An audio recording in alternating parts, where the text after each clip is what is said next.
How to Succeed, or Stepping Stones to Fame and Fortune, by Orison Swett Marden. Chapter 9. Dead in Earnest. It is the live coal that kindles others, not the dead.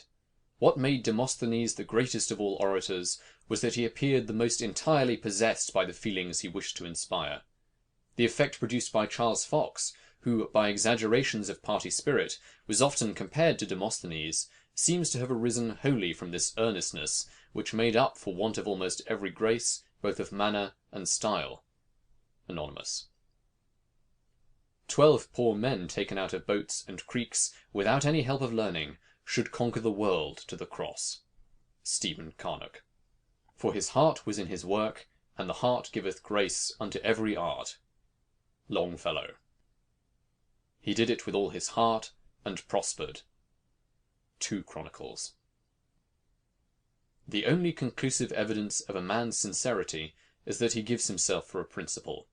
Words, money, all things else, are comparatively easy to give away. But when a man makes a gift of his daily life and practice, it is plain that the truth, whatever it may be, has taken possession of him. Lowell. The emotions, says Whipple, may all be included in the single word enthusiasm, or that impulsive force which liberates the mental power from the ice of timidity, as spring loosens the streams from the grasp of winter, and sends them forth in a rejoicing rush. The mind of youth, when impelled by this original strength and enthusiasm of nature, is keen, eager, inquisitive, intense, audacious, rapidly assimilating facts into faculties, and knowledge into power, and, above all, teeming with that joyous fullness of creative life which radiates thoughts as inspiration, and magnetizes as well as informs. Columbus, my hero, exclaims Carlyle, royalist seeking of all, it is no friendly environment this of thine, in the waste deep waters. Around thee, mutinous discouraged souls; behind thee, disgrace and ruin; before thee, the unpenetrated veil of night. Brother, these wild water mountains, bounding from their deep bases, 10 miles deep, I am told, are not there on thy behalf. Meseems they have other work than floating thee forward, and the huge winds that sweep from Ursa Major to the tropics and equator, dancing their giant waltz through the kingdoms of chaos and immensity, they care little about filling rightly or filling wrongly the small shoulder of mutton sails in this cockle skiff of thine. Thou art not among articulate speaking friends, my brother, thou art among immeasurable dumb monsters, tumbling, howling wide as the world here. Secret, far off, invisible to all hearts but thine, there lies a help in them. See how thou wilt get at that. Patiently thou wilt wait till the mad sou'wester spend itself, saving thyself by dexterous science of defence the while. Valiantly, with swift decision, thou wilt strike in where the favouring east wind, the possible, springs up. Mutiny of men thou wilt sternly repress. Weakness, despondency, thou wilt cheerily encourage. Thou wilt swallow down complaint, unreason, weariness, weakness of others and thyself. How much wilt thou swallow down? And there shall be a depth of silence in thee, deeper than this sea, which is but 10 miles deep. A silence unsoundable, known to God only. Thou shalt be a great man. Yes, my world soldier, thou of the world marine service, thou wilt have to be greater than this tumultuous, unmeasured world here round thee is. Thou, in thy strong soul, as with a wrestler's arms, shall embrace it, harness it down, and make it bear thee on, to new Americas, or whither God wills. With what concentration of purpose did Washington put the whole weight of his character into the scales of our cause in the Revolution? With what earnest singleness of aim did Lincoln, in the cabinet, Grant, in the field, throw his whole soul into the contest of our Civil War? The power of Phillips Brooke, at which men wondered, lay in his tremendous earnestness. No matter what your work is, says Emerson, let it be yours. No matter if you are a tinker or preacher, blacksmith or president, let what you are doing be organic. Let it be in your bones, and you open the door by which the affluence of heaven and earth shall stream into you. Again, he says, God will not have his works made manifest by cowards. A man is relieved and gay when he has put his heart into his work and done his best. But what he has said or done otherwise shall give him no peace. It is a deliverance which does not deliver. In the attempt, his genius deserts him, no muse befriends, no invention, no hope. I do not know how it is with others when speaking on an important question, said Henry Clay, but on such occasions I seem to be unconscious of the external world. Wholly engrossed by the subject before me, I lose all sense of personal identity, of time, or of surrounding objects. I have been so busy for 20 years trying to save the souls of other people, said Livingstone, that I had forgotten that I had one of my own until a savage auditor asked me if I felt the influence of the religion I was advocating. Well, I've worked hard enough for it, said Malibran when a critic expressed his admiration of her D in alt, reached by running up 3 octaves from low D. I've been chasing it for a month. I pursued it everywhere, when I was dressing, when I was doing my hair, and at last I found it on the toe of a shoe that I was putting on. People smile at the enthusiasm of youth, said Charles Kingsley, that enthusiasm which they secretly look back at with a sigh, perhaps unconscious that it is partly their own fault that they ever lost it. Should I die this minute, said Nelson at an important crisis, want of frigates would be found written on my heart. Said Dr. Arnold, the celebrated instructor, I feel more and more the need of intercourse with men who take life in earnest. It is painful to me to be always on the surface of things. Not that I wish for much of what is called religious conversation. That is often apt to be on the surface. But I want a sign which one catches by a sort of masonry, that a man knows what he is about in life. When I find this, it opens my heart with as fresh a sympathy as when I was 20 years younger. Archimedes, the greatest geometer of antiquity, was consulted by the king in regard to a gold crown suspected of being fraudulently alloyed with silver. While considering the best method of detecting any fraud, he plunged into a full bathing tub, and, with the thought that the water that overflowed must be equal in weight to his body, he discovered the method of obtaining the bulk of the crown compared with an equally heavy mass of pure gold. Excited by the discovery, he ran through the streets undressed, crying, "I have found it!" Equally celebrated is his remark, "Give me where to stand, and I will move the world." His only remark to the Roman soldier who entered his room while engaged in geometrical study was, "Don't step on my circle." Refusing to follow the soldier to Marcellus, who had captured the city, he was killed on the spot. He is said to have remarked, "My head, but not my circle." Every great and commanding moment in the annals of the world, says Emerson, is the triumph of some enthusiasm. The victories of the Arabs after Mahomet, who in a few years, from a small and mean beginning, established a larger empire than that of Rome, is an example. They did they knew not what. The naked Derar, horsed on an idea, was found an overmatch for a troop of cavalry. The women fought like men, and conquered the Roman men. They were miserably equipped, miserably fed. They were temperance troops. There was neither brandy nor flesh needed to feed them. They conquered Asia and Africa and Spain on barley. Caliph Omar's walking stick struck more terror into those who saw it than another man's sword. Horace Vernet's enthusiasm and devotion to one idea of his life knew no bounds. He had himself lashed to the mast in a terrible gale on the Mediterranean, when all others on board were seized with terror, and with great delight sketched the towering waves which threatened every minute to swallow the vessel. Several writers tell the story that a great artist, Giotto, about to paint the Crucifixion, induced a poor man to let him bind him upon a cross, in order that he might get a better idea of the terrible scene that he was about to put upon the canvas. He promised faithfully that he would release his model in an hour, but, to the latter's horror, the painter seized a dagger and plunged it into his heart, and while the blood was streaming from the ghastly wound, painted his death agony. Beecher was a very dull boy, and the last member of the family of whom anything was expected. He had a weak memory, and disliked study. He shunned society, and wanted to go to sea.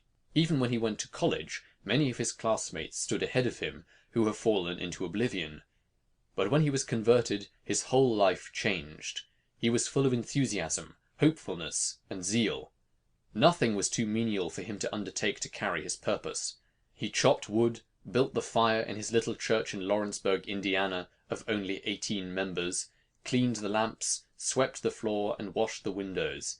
He built the fire, baked, washed when his wife was ill. The pent-up enthusiasm of his ambitious life burst the barriers of his inhospitable surroundings until he blossomed out into America's greatest pulpit orator. When Handel was a little boy, he bought a clavichord, hid it in the attic, and went there at night to play upon it, muffling the strings with small pieces of fine woolen cloth, so that the sound should not waken the family. Michelangelo neglected school to copy drawings which he dared not carry home. Murillo filled the margin of his schoolbook with drawings. Dryden read Polybius before he was 10 years old. Lebrun, when a boy, drew with a piece of charcoal on the walls of the house. Pope wrote excellent verses at 14. Blaise Pascal, the French mathematician, composed at 16 a tract on the conic sections. Professor Agassiz was so enthusiastic in his work, and so loved the fishes, the fowl, and the cattle, that it is said these creatures would die for him to give them their skeletons. His father wanted him to fit for commercial life, but the fish haunted him day and night. Confucius said that he was so eager in the pursuit of knowledge that he forgot his food, and that in the joys of its attainment he forgot his sorrows, and that he did not even perceive that old age was coming on. "The boy that tries to make himself useful," said an employer of the errand boy, George W. Childs. "It is this trying to be useful and helpful that promotes us in life." Once when Mr. Harvey, an accomplished mathematician, was in a bookseller's shop, he saw a poor lad of mean appearance enter and write something on a slip of paper and give it to the proprietor. On inquiry, he found this was a poor deaf boy, Kitto, who afterwards became one of the most noted biblical scholars in the world, and who wrote his first book in the poorhouse. He had come to borrow a book. When a lad, he had fallen backwards from a ladder 35 feet upon the pavement, with a load of slates he was carrying to the roof. The poor lad was so thirsty for books that he would borrow from booksellers who would loan them to him out of pity, read them, and return them.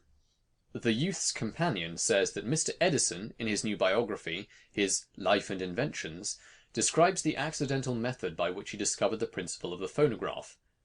There is a kind of accident that happens only to a certain kind of man.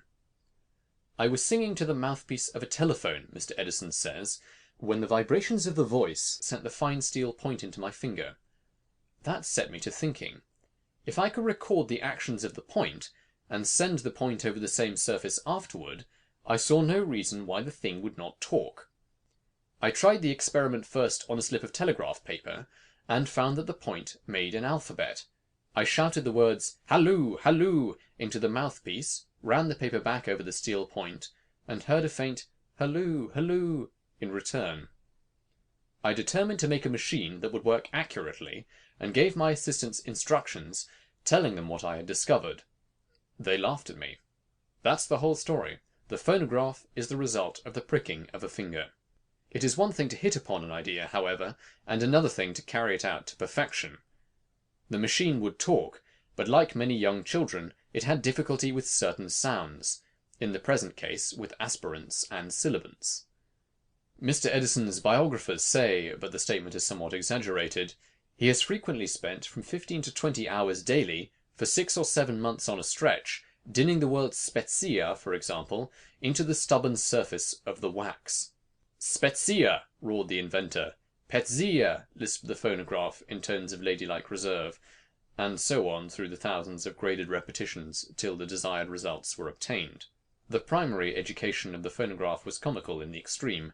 To hear those grave and reverend signors, rich in scientific honours, patiently reiterating, "Mary had a little lamb, lamb, lamb," and elaborating that point with anxious gravity, was to receive a practical demonstration of the eternal unfitness of things. Milton, when blind, old, and poor, showed a royal cheerfulness, and never bated one jot of heart or hope, but steered right onward.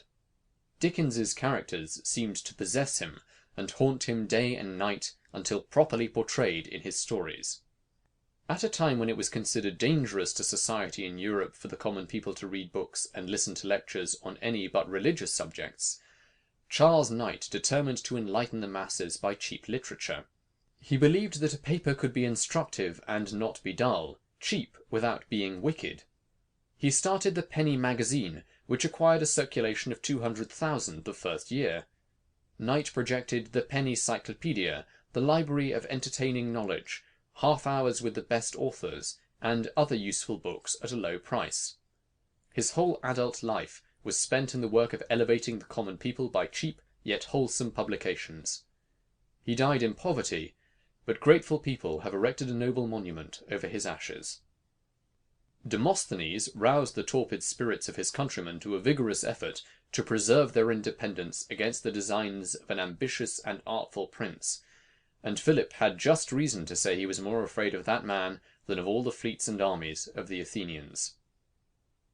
Horace Greeley was a hampered genius who never had a chance to show himself until he started the Tribune, into which he poured his whole individuality, life, and soul. Emerson lost the first years of his life trying to be someone else. He finally came to himself and said, "If a single man plant himself indomitably on his instincts, and there abide, the whole world will come round to him in the end. Though we travel the world over to find the beautiful, we must carry it with us, or we find it not. The man that stands by himself, the universe stands by him also."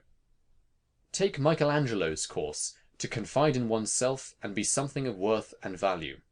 None of us will ever accomplish anything excellent or commanding, except when he listens to this whisper, which is heard by him alone.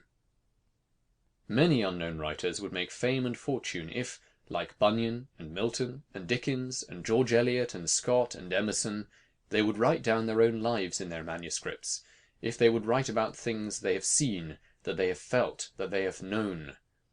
It is the life thoughts that stir and convince, that move and persuade, that carry their very iron particles into the blood. The real heaven has never been outdone by the ideal. Neither poverty nor misfortune could keep Linnaeus from his botany. The English and Austrian armies called Napoleon the 100,000 man. His presence was considered equal to that force in battle. The lesson he teaches is that which vigour always teaches, that there is always room for it. To what heap of cowardly doubts is not that man's life an answer?